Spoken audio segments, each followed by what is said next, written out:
Our Across the Aisle segment tonight. A new bill in the California State Senate would allow illegal immigrants to serve in state government. Senate Bill 174 would amend existing California law to allow any person 18 years or older to be appointed to government boards. This would amend current law, which says that those persons also must be U.S. citizens. Now, this is what happens when you give liberals unfettered control of the largest state in the nation. They make it illegal to use plastic bags, but decriminalize knowingly transmitting HIV to somebody else. They ban straws from restaurants, but let any and every illegal immigrant into the country. So are there any reasonable Democrats left who are willing to say enough is enough with the far-left madness in California, and illegal immigrants should not be allowed to serve in our government? With me now, women's rights activist Bren Herrera. Bren, hi, good to see you. Hi, Liz. Thanks for having me back. Good to see you. All right, Bren, this bill, California Senate Bill 174, would allow illegal immigrants to serve in state government. Should illegal immigrants be allowed to serve in state government? I think so. I mean, look at California. They have the largest population of immigrants in this country. And I think that we're losing sight of what the bigger picture here is, which is, and I think you and I might agree on this, is immigration policy reform overall and in general. But as it relates to California and allowing these immigrants to work in state seats, I think that they should be allowed. 34% of the entire state are immigrants. They are contributing, they are paying taxes, they are working, they are our neighbors, like are they citizens? Senator Lara said. So I'm not. Half of those immigrants are citizens in 2017. No, I'm not talking about immigrants. We're not talking about legal immigrants here. We were talking about illegal immigrants, people who are not citizens, who came to this nation illegally. Undocumented. And still, I would prefer to use the word undocumented. You can use whatever phraseology that you want here, but people who are not United States citizens and who are not here legally, why should they be allowed to serve in our government? Our government is a system of self-government. It's of the people, by the people, and for the people. But these people are not citizens of our nation.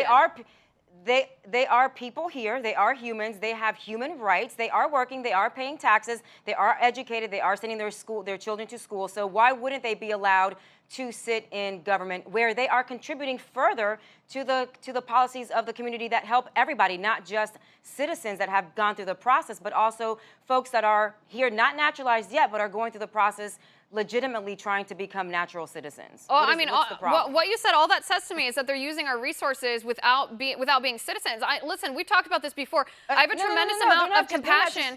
I have a tremendous amount of compassion for anybody the world over who wants to come to America. If I didn't live in America, I would want to come here too. And I would do anything to bring my family here. I have a tremendous amount of compassion for that. But by this logic, if we allow illegal immigrants to actually serve in government roles, and remember, the role of government officials is to represent the people, does that mean then by this logic why are they not people? Wait. Let me finish people, this. Liz. You're saying that to represent the people. Citizens to represent the citizens. We know what we're talking about here. So by this logic, could any foreign national who is in our country and, paying taxes, just like you said, could any foreign national come in here and make laws to govern us?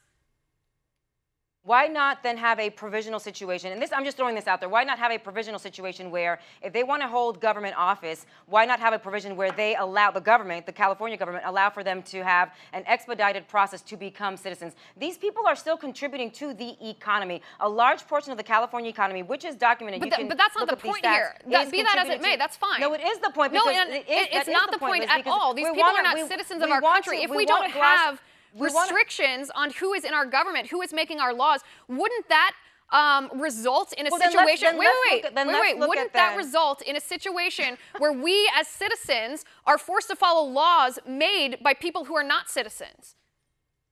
Well, then how are you going to hold them accountable for going to work? Because you do want them to work, right? Again, half of the population in California is comprised of immigrants, and half of that are already citizens of the United States. So I don't understand why the government in California wouldn't allow to make concessions for these undocumented immigrants to hold positions that in the long term, short and long term, will contribute to the economy of California, which is the largest union in this country. No, you're conflating two entirely different issues. You're conflating immigration reform, which we agree on. No, I'm not. There needs to be an expedited process. People that are here, it's great if they are paying taxes. That's fine. That's a separate issue from this. Our government is comprised of citizens of our nation. This is our government. If we don't require our government officials to be citizens of our nation, then anybody, literally anybody from the world over, can waltz into our country, legally or otherwise, come into our government offices and make laws that we have to follow. And that doesn't bother you.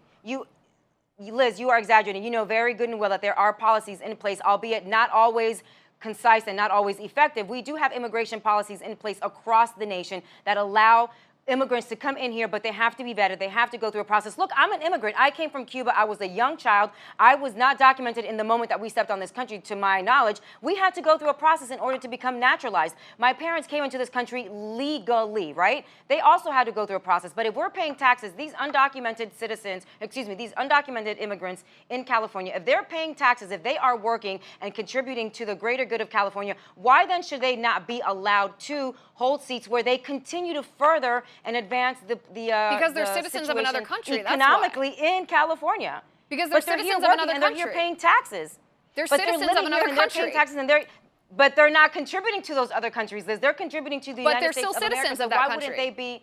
Okay, but what if they're in the process of becoming citizens? Are you still going to sit here and argue that they shouldn't be allowed to hold seats, that they shouldn't be allowed to contribute to the betterment of California? I know that there are about 7 counties or so. The only people who should be holding government seats, having any kind of control over the rule of law in our nation, are citizens of this country. I mean, the idea. We already know that we have citizens in the seats that are not abiding by the laws. This bill in our country. I mean, it's such a contradiction too, because these illegal immigrants aren't being forced. They're not being made to follow our law. They came here illegally. They broke our law, and they're not being held accountable for it. Yet they're being put in a position of power where they can actually make laws that we have to follow. I mean, does that not bother you?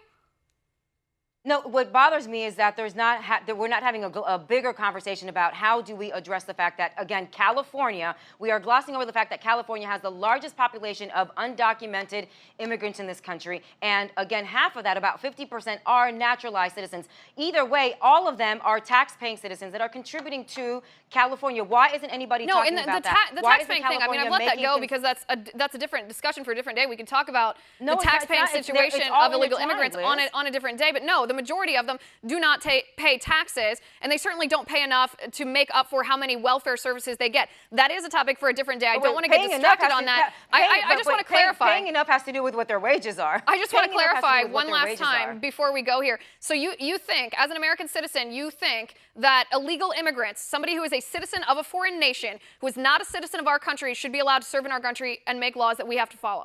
You know what? I'm not going to say that they are a citizen of a foreign nation. Presumably, when you've left your country, when you have sought political asylum, you are relinquishing your citizens in the majority of illegal immigrants in our nation have not sought political asylum. That is ridiculous. Bren, I do appreciate you coming on the show. Thanks for debating.